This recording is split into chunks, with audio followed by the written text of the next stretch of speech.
Namaste everyone, this is Sagar sir from Kannal's Academy, and today we'll be starting with English grammar topic, that is figures of speech. So this is a topic which is very common in English grammar and usually in English papers and all, English exams and all. It is usually asked for 4 or 5 marks. So please pay attention towards this topic. It is a topic which is a universal topic right from 7th standard to 12th standard as well. So let us start with it. English grammar, figures of speech. Now this is a usual poetic device topic. बहुत सारे poems में हम लोगों ने बहुत सारे words और उनके मीनिंग्स देखे हैं, बराबर. सो ये जो टॉपिक है वो डील करता है अलग अलग पोएम्स में, अलग अलग सेंटेंसेस में उनके मीनिंग्स पे, कि बोलना कुछ और चाहते हैं और एक्सप्रेस कुछ और करना चाहते हैं. So figures of speech, there are many figures of speech, but we will be covering only the important ones that they usually ask in the exams. So first of all, what is a figure of speech? A figure of speech is a word or a phrase that possesses a separate meaning from its literal definition. कि जो उसका meaning है, जो वो express करना चाहता है, उससे कुछ अलग ही मतलब व्यक्त होता है. It can be a metaphor. Metaphor is a type of figure of speech. Simile, designed to make a comparison.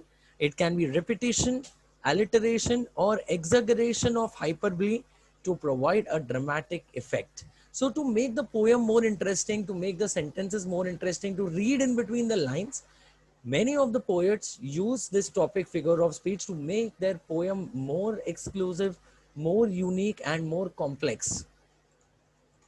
So let us see the types of figure of speech now. Now सबसे पहला और सबसे common है जो comparison से deal करता है वो है सिमिली. जब आप दो ऑब्जेक्ट को कंपेयर करते हैं और जब आप वो दो ऑब्जेक्ट को डायरेक्टली कंपेयर करते हैं using the words like, as or so, then that figure of speech is called as a simile. A direct comparison is made between unlike objects introduced by words such as like, as or so. जैसे एक example हमने लिया, he was as brave as a lion. So here you are comparing the person with a lion and you are using the words as. So this figure of speech is a simile. She is like a rose, तो यहां पे आपने word use किया like. Okay. So other examples of simile are the camper is snug as a bug in a rug. So as, the baby is cute as a button. So as word is used. The students are busy as the bees. So there is a comparison here.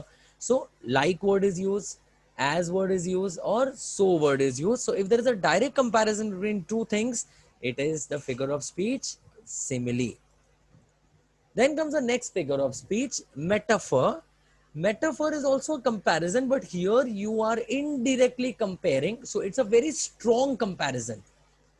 जैसे it is an implied simile or indirect comparison. His appetite is that of a bird. हमने देखो यहाँ पे comparison किया है कि वो आदमी बर्ड जैसा खाता है, बट यहाँ पे हम लोगों ने बहुत स्ट्रॉन्ग एक कंपैरिजन किया है. His appetite is that of a bird. Okay, so he grew tall to be a tree. So he is not as tall as a tree, हमने बोला है. He grew tall to be a tree. मतलब वो tree जैसा ही बन गया. So that is a direct comparison between two substances. So metaphor is a figure of speech that compares two things by saying one thing is the other thing, like he has the heart of a lion. He is not like a lion but has a heart of a lion. The meal was a rainbow of flavors. You are the sunshine of my life. So here comparison is done without the words like, as or so. So it is a metaphor.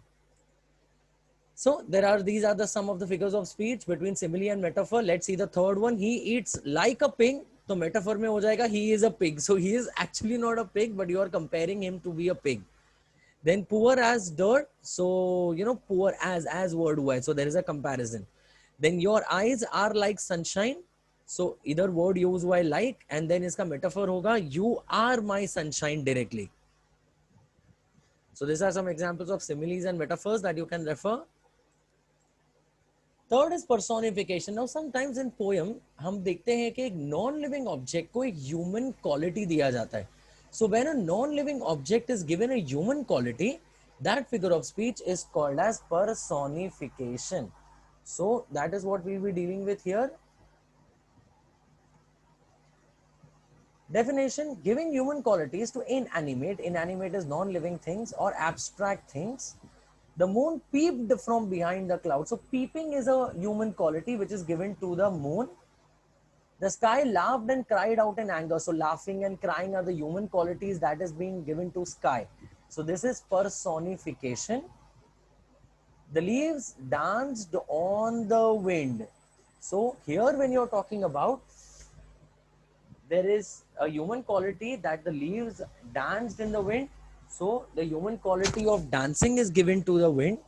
The angry sore was visible. So sore is angry. Then my heart was competing with my head. So competition is a human quality that is being given to the heart. Then this is a very easy figure of speech and one of the favorites of majority of the students. That is what? That is alliteration. So what is alliteration? For greater poetic effect, what is done is, many of the times, the poet uses the same letters again and again. The definition of the beginning letters or syllables of two or more words are repeated. The lovely lady left the lovely land. So you can see L, L, L, L, L is repeated again and again. The sound of L has been repeated for poetic effect. So such a figure of speech is called as alliteration. She sells seashells by the seashore. So here definitely the sound of the letter S is being repeated. So it is alliteration.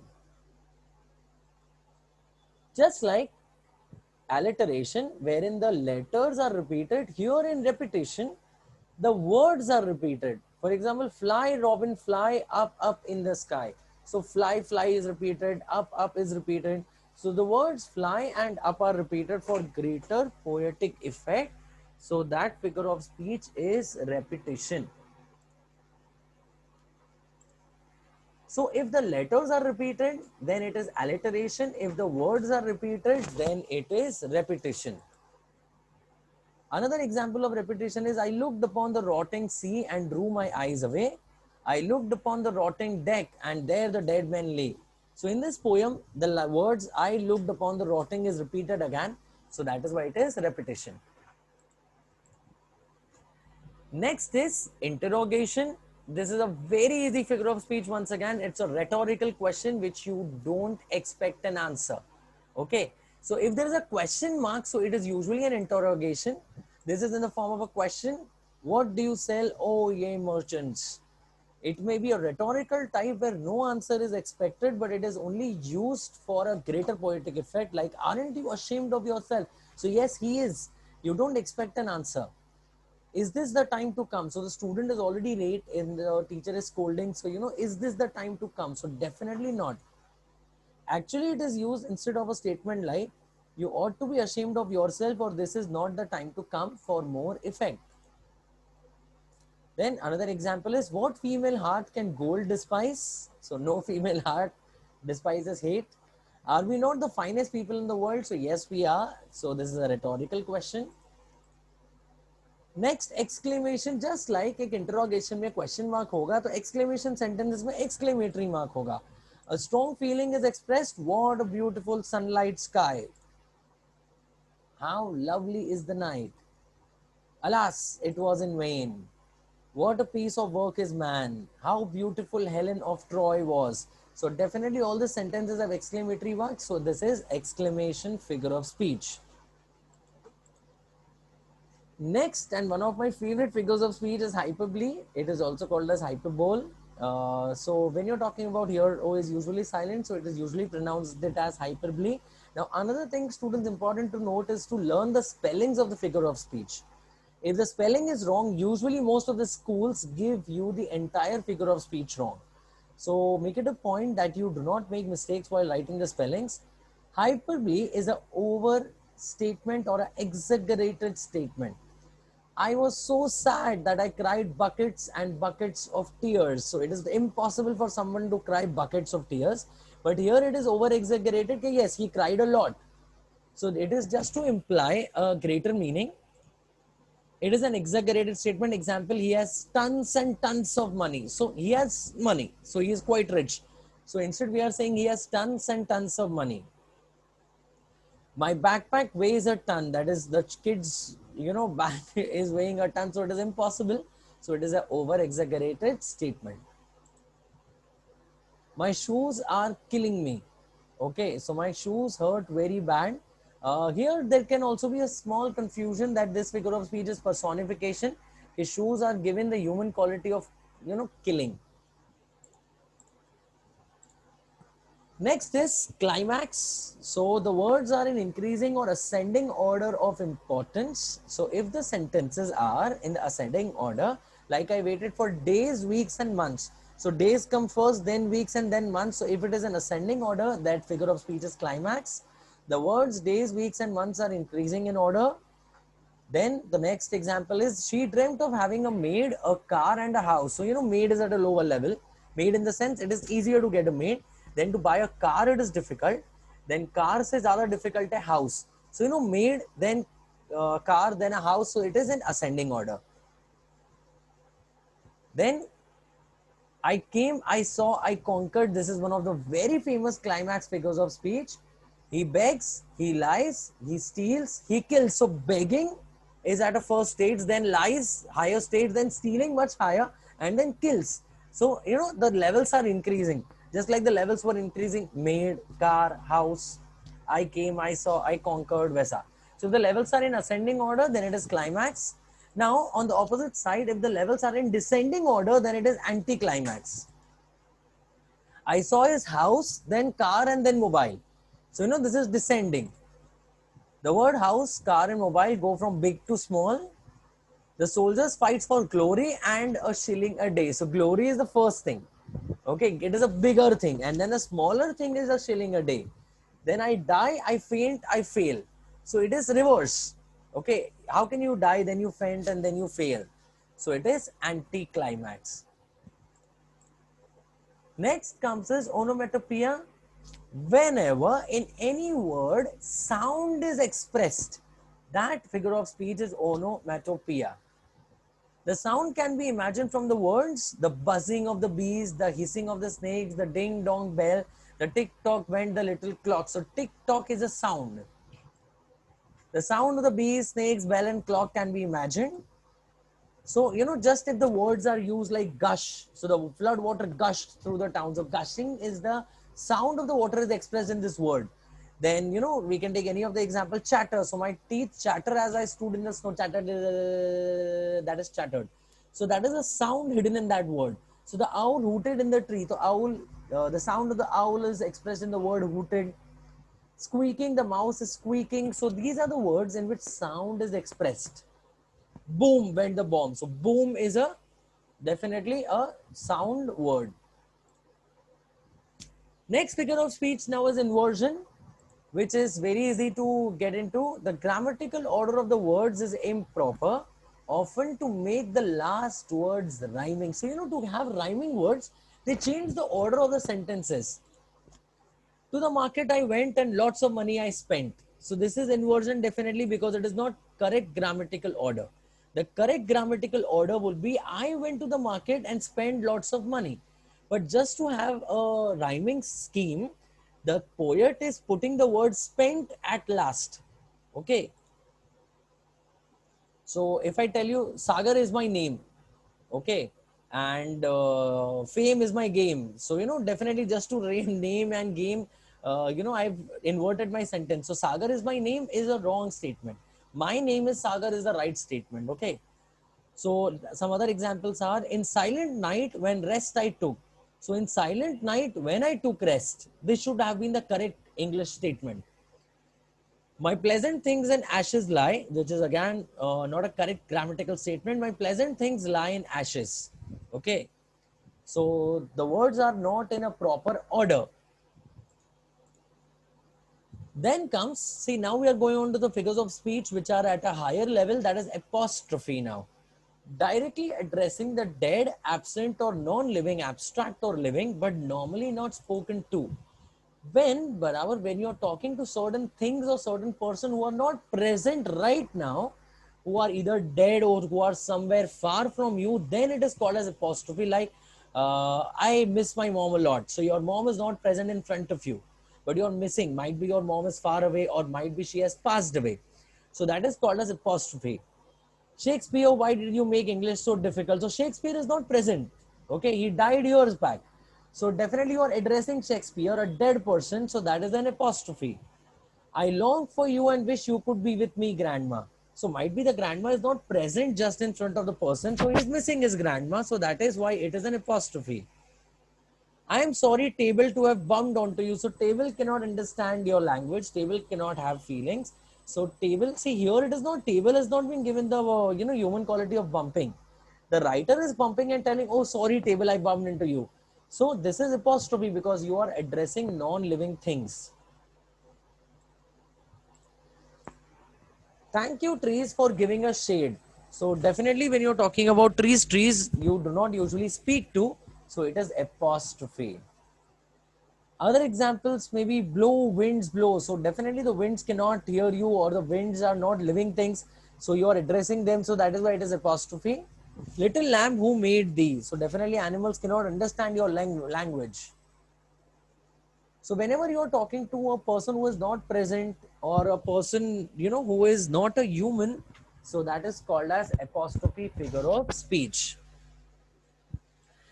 Next figure of speech is euphemism. Now, euphemism is usually when you have to tell a harsh fact in a milder tone so that you do not send shock waves to other person. That is called as euphemism. For example, he has bought a one-way ticket to heaven. That means the person is already dead, but you are not going to say the person is dead. You're going to use the words like the person has, left for heavenly abode, or the person has passed away, or he's, he has gone to God's home. So when you're using such words, you say that the person is actually dead, but you do not say it in a harsh fact. You say it in a milder tone. Suppose if the boss wants to fire an employee, okay, so he cannot say you are fired. He'll say, I'll have to free you. That means what? That means he'll have to fire you. He has gone to water the plants to answer nature's call. That means what? That means wherever he has gone to the toilet. See, so what can you do? Just see this here, some of the examples that we have collected. Saying she passed away instead of saying she died. Saying put to sleep instead of euthanize. Euthanize is when you are, somebody who's on his deathbed and you want to ease his pain, and you inject certain injections so that the person passes away peacefully. So you say put him to sleep. Then big boned instead of heavy or overweight, or I have to let you go instead of you are fired, used by a boss. See.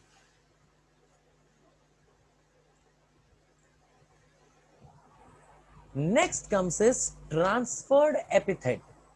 Now in this transferred epithet, you are using the adjective to non-living things. The adjective is used with other noun instead of the one it qualifies. Now, I sat on the tired bench. Now, first of all, let me tell you students, many of the students here get confused with personification, that bench is given the human quality of getting tired. But here, how do you identify or distinguish between personification and transferred epithet is, here the person is tired and his adjective of being tired is being transferred to the bench. Okay, so when there is a transfer of adjective, then it is transferred epithet. अगर यहाँ पे होता था the bench is tired, directly ऐसा एक statement होता था, then it would have been personification. But here it is, I sat on the tired bench. Then here, two girls are talking. I admit it was a fun day. So the day was not having fun, they were having fun. So they having fun is being transferred to the day.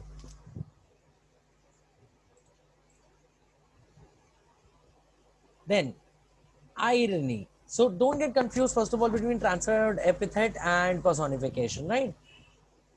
I walked on the weary road. Weary is again tired. So I walked on the weary road, if you get. So definitely the road is not tired, you are tired. Getting it? I spent sleepless nights. So the night is not sleepless, you are sleepless. So your adjective of being sleepless is being transferred to the night. So that is a transferred epithet. If the statement would have been the night is sleepless, then it would have been a personification. Irony. So understand the words here, okay? Try to understand the words. Your English vocabulary should be very nice to understand all this. Irony, now it conveys exactly the opposite of what you have to say, and in a sarcastic way. Sarcastic way is, in a comedy way, trying to somebody, trying to telling somebody about something. So, it is kind of a taunting way of telling something. What an excellent goalkeeper you are, allowing the opposite team to make all the goals. That means actually he's a bad goalkeeper. Okay. So he's a terrible goalkeeper because he's allowing the opposite team to make all the goals. So if you see somebody who is very fat, and has become fat, so you say, "Oh my God, you have become so slim." So that you want to tell the opposite. This is my brilliant son who failed out of college. So here definitely the person is trying to imply that the son is dumb. She is a great singer who sings like a crow. So singer is not good. So here irony is used. Opposite words are used.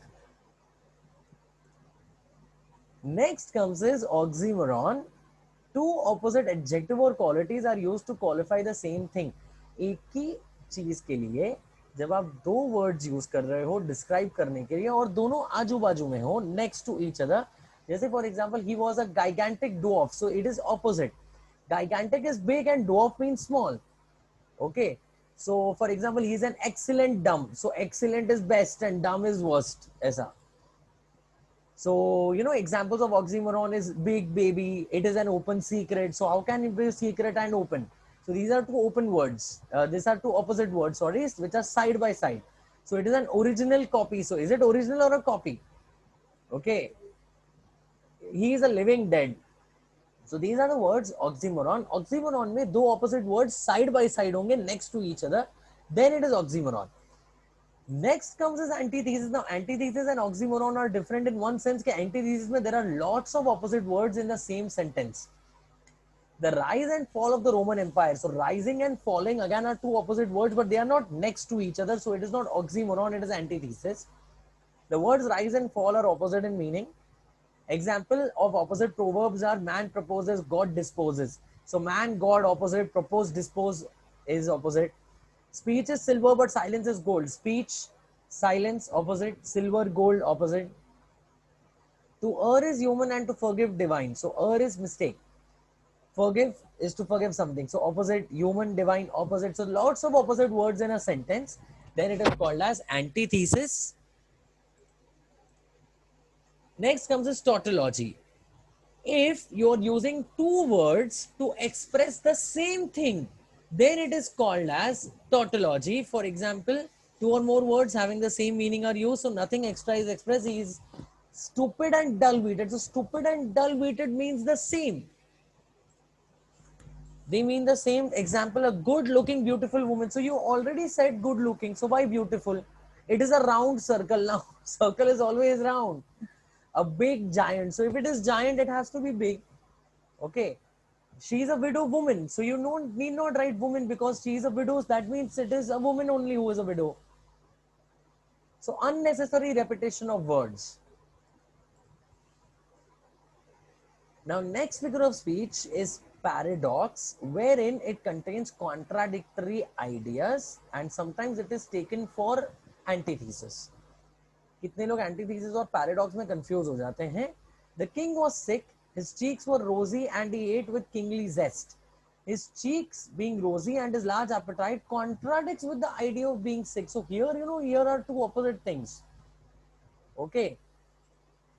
The child is the father of the man. Now see, this is a very famous example of a paradox. How can the child be the father of man? Okay. There is no one so poor as a wealthy miser. So here they mean to imply a wealthy person, but who is a miser is already too poor. So it is a figure of speech in which a truth is conveyed under the form of an apparent absurdity of contradiction. Absurdity is stupidness. Okay. Next comes the synecdoche. Synecdoche is a figure of speech wherein कोई बड़े चीज के लिए आप एक word use करते हो या एक छोटी चीज के लिए एक बड़ा वर्ड यूज करते हो. This is of two types. Part for a whole. Example, her feet entered the temple. So it is not only the feet that is walking inside the temple, it means the entire person. Next is whole for a part. Example, the whole class is noisy. So here only the teacher means to imply some students are noisy. Then another example that I would like to share with you is my stomach craves for bread. So it is not the stomach who is craving for bread, it is the entire person who is hungry. But it is, it is being only said about the stomach. Then the brain is thinking a lot. So the person is thinking a lot. So it is only not the brain. So when a part for a whole or whole for a part is used, it is called as synecdoche. Jack bought a new set of wheels. So set of wheels is car. The Confederates have eyes in Lincoln's government. Okay, so Lincoln's is Abraham Lincoln. Next is pun. Pun is usually when one word has two or more meanings, and it is usually used in poems and all and fit in the content and may create humor. Example, he has many dates. So dates here can mean whatever girls who are going out with him. Dates means the appointments, or dates means also a fruit. So one word having many meanings. So that is called as a pun. Example, cricket captain stumped. So stumped here is surprised and he got stumped. So it is a very clever play of words, definitely. See, this is very, very good example of puns. And elephant's opinion holds a lot of weight. So definitely elephant is already much in weight. And therefore his, opinion will have a lot of weight. So these are some examples that you can go through of puns. Next, we come across as litotes when you use affirmative is conveyed using a negative word like I don't have less money. That means what? I have more money. So here I am using the negative words to imply something positive. He was by no means small. That means he was big. So you're using negative words. Not many had managed it. Means what? Very few managed it. So when negative words are used in a sentence to imply something positive, usually it is called as litotes. Example, not bad. That means it was good. She is not ugly. That means she is pretty. You're not wrong. That means you are right. So that are the examples of litotes. Next comes as metonymy. One word is used to meaning something else. Like he flew into the blue. So blue here stands for sky. Her parent gave her roots and wings. Roots here stands for a firm foundation, and wings stand for freedom. So here, a kind of comparison is also there, right? So you do not have to get confused between metaphor and metonymy. Like example, the White House declared that we are at war with Mars. So White House here means what? White House here means the president, okay, of the United States. After leading a rebellion, he seized the throne. Throne means kingship, power. So that is metonymy. So that's all the figure of speech almost. So last 4 or 5 figure of speech are usually not asked. Students, so need not worry about irony, pun, litotes, metonymy. Then there are few more which I have not covered like epigram and all. So these are usually first 20 figure of speech are usually common. So please pay more attention towards that. Now, when you are having a question about figure of speech, what things do you have to remember in mind? See, usually the question asked in the exam is identify the figure of speech. So suppose the figure of speech is Mike is like a teddy bear. So run through your mind different figures of speech. So here there is a comparison between Mike and teddy bear using the word like. So definitely it is a simile. So how will you write the answer? You write the answer simile. Mike is directly compared to a teddy bear. Next example, we shall rest under our green beds. So here a very harsh fact of death is implied. Okay, green beds is the grass, under the grass. So euphemism, because harsh fact of death is expressed in a milder tone. Okay, so that is how you answer figure of speech. Now one more thing that you have to remember is if your spelling is wrong, like simile का spelling wrong है या euphemism का spelling wrong है, तो आपको marks नहीं मिलेगा. So you have to learn the spellings properly and you have to write an explanation giving the reason that why this figure of speech is what you feel like. Okay, that will give you full marks. It's a very easy topic. Thank you very much everybody for listening. This is Sagar Kanal from Kanal's Academy who has compiled this. If you like this video, don't forget to like, share and subscribe. Thanks a lot. Take care. Jai Hind.